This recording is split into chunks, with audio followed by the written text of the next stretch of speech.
Quando nós observamos o ser humano, temos uma nítida impressão de que nem todas as pessoas conseguem pensar com profundidade, olhar com profundidade. Algumas pessoas se manejam numa certa planície, digamos assim, com uma dificuldade gigante de aprofundar, de olhar o que está por trás daquilo que os olhos veem. Mas isso é da história da humanidade. Se nós examinarmos as pessoas desde sempre, encontraremos esse tipo de situação em todos os períodos da história do homem. Se nós fizermos uma comparação com a astronomia, nós diríamos que no final do século XV, Nicolau Copérnico, por exemplo, se dedicou a olhar o céu e se destacou porque enxergou coisas que os outros não enxergavam. A teoria que existia na época era de que a Terra era o centro de tudo, os demais astros, as estrelas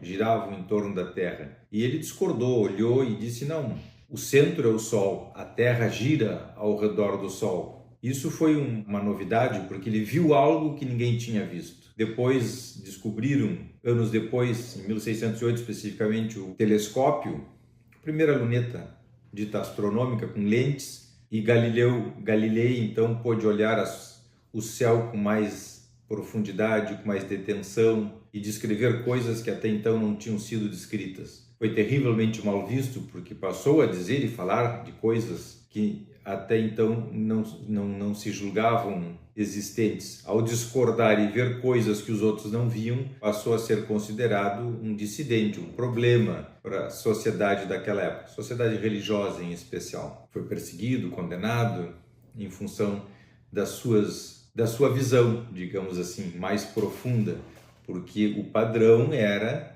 olhar na superfície. A partir daí surgiram outros equipamentos, os telescópios foram tremendamente melhorados, surgiu o tema da radiação infravermelha, dos raios-x, os telescópios que mediam as temperaturas que vinham do espaço, o telescópio de micro-ondas e os mais modernos de radiofrequência. Com isso se conseguiu ver coisas muito além ainda daquilo que se via. E eu estou usando essa metáfora para poder chegar na cabeça de cada um. Assim se descobriu que a nossa galáxia tem bilhões de sóis igual ao nosso, cada um deles contendo uma infinidade de planetas, portanto bilhões de planetas, bilhões de galáxias com bilhões de sistemas solares, com bilhões de planetas, formando bilhões de universos unidos ou separados, constituindo um número infinitamente grande que determina um cosmo que não tem fim. É tão grande que não tem fim. Imaginem olhar para dentro de um buraco que não tem fim.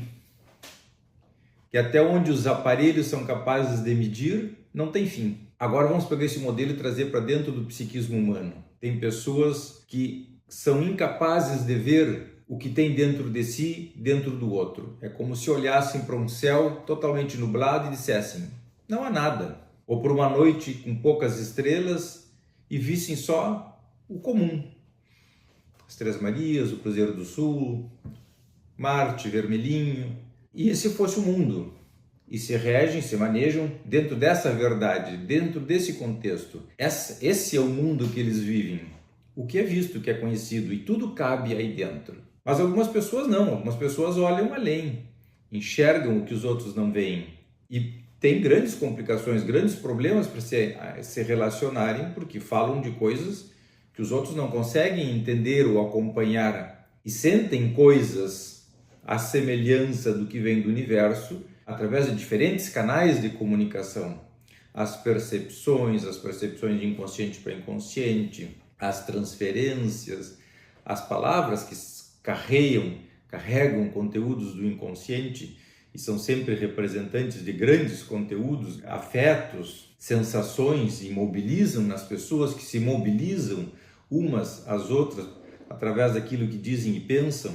E esse universo gigantesco e infinito passa a ser sentido, visualizado, de acordo com a capacidade de cada um. Cada um irá até onde os seus aparelhos internos, seus telescópios, seguindo na metáfora, permitirem. A psicanálise, de alguma forma, trabalha aumentando a tecnologia de enxergar dentro das pessoas. Coloca lentes em quem não tem, aumenta o poder dos telescópios internos de cada um, ampliando a capacidade de se relacionarem, de enxergarem, de sentirem, de se sentirem, de sentirem o outro, de estabelecerem vínculos através de coisas que até então não eram possíveis, enxergar sistemas que não eram possíveis a olho nu, ou seja, sem o auxílio de lentes, às vezes poderosas, como algumas pessoas adquirem, no sentido de poderem detectar, perceber, sentir, investigar, explorar, experimentar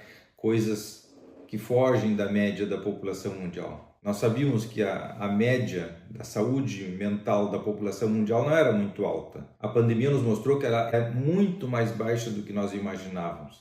Portanto, as pessoas são muito mais incapazes de enxergar além do que nós gostaríamos que elas enxergassem. Dessa maneira, o mundo que nós vivemos é um mundo relativamente cego, onde as pessoas têm pouco tato, pouca percepção, pouca sensibilidade, pouco tudo, em termos de visão telescópica, seguindo na metáfora da astrologia. Tem pouca profundidade na visão, pouca capacidade de enxergar o outro no mais verdadeiro, no mais autêntico. Consequentemente, dentro de si, se veem, se examinam um pouco, dão uma olhadinha, se assustam e logo em seguida saem de perto. Como uma criança que coloca a cabeça dentro d'água e mal tapa o nariz e os olhinhos e já sai afogada, assustada, ainda que não corra risco nenhum. Mas assusta porque é escuro, é desconhecido, é o além, é o cosmo, é o infinito, é o que nós não temos a vivência, o domínio. E essas questões todas então fazem com que a maioria das pessoas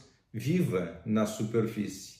As relações entre marido e mulher são superficiais, entre pais e filhos, as relações de negócio, de amizade, tudo gira ao redor do cotidiano, do banal, do simples. As pessoas leem pouco, pensam pouco, dizem coisas pouco interessantes, repetem coisas sem grandes significados, e assim andamos. E assim anda a humanidade, tem andado a humanidade. Basta olhar para trás e ver que é uma repetição monótona de coisas que já deveriam estar superadas, como as guerras, por exemplo. Não há previsão nenhuma para que isso acabe, ou seja, iremos viver em guerra ainda, eternamente, posto que não tem nenhum indicativo de que em algum momento isso modifique. A nossa Constituição, assim, então, constitucionalmente, nós temos uma tendência a ficar na superfície, defensivamente na superfície.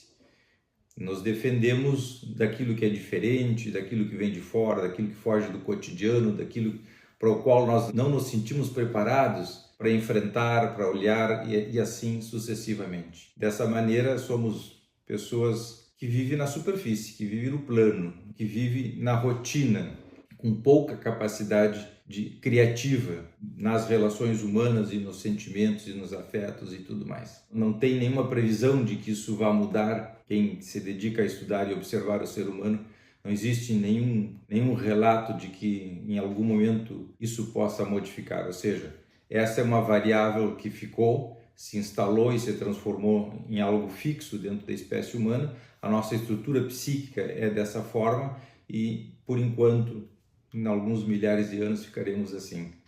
Bom, esse era o nosso vídeo de hoje, curtinho e um pouco filosófico, digamos assim, mas falando da essência do ser humano, apoiado na capacidade de ver de cada um. Evidentemente, no trabalho da psicanálise, ampliando essa visão de algumas pessoas. Um abraço e até o próximo vídeo.